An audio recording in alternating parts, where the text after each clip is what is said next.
আচ্ছা দৈপায়ন, বলো। এই পৃথিবীতে এত মেয়ে থাকতে তুমি আমাকেই কেন বেছে নিলে? আমাকেই কেন এত ভালোবাসলে? কারণ তুমি ছাড়া আমাকে অন্য কোনো মেয়ে পাত্তা দেয়নি। উফ দৈপায়ন, ইয়ার কি করো না, সত্যি করে বলো না তুমি কেন আমাকেই এত ভালোবাসলে? বড়ই অদ্ভুত প্রশ্ন, জানো তো। আচ্ছা, ভালোবাসা হতে গেলে কি কোনো কারণ থাকতেই হবে? মানে? ভালোবাসার ডেফিনেশন বড়ই অদ্ভুত, বুঝলে। তোমাকে একটা গল্প বলি, শোনো। আমার দিদা সেই সময়েও আমার দাদুর সঙ্গে প্রেম করে বিয়ে করেছে। সেই সময়ও প্রেম করে বিয়ে? প্রেম করে।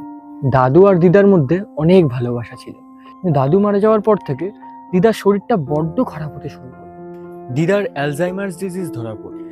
দিদা তখন থেকেই কিছু মনে রাখতে পারতো না, ছেলে মেয়ে নাতি নাতনি, ইনফ্যাক্ট দাদুকেও পর্যন্ত ভুলে গেছিল। দাদুর নামটা পর্যন্ত মনে রাখতে পারেনি।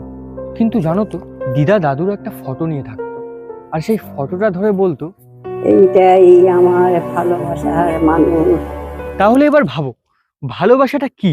মানুষটা সব ভুলে গেলেও ভালোবাসাটা ভুলতে পারেনি। সেই অনুভূতি আর সেই মানুষটা তার কাছে অমর হয়েছিল।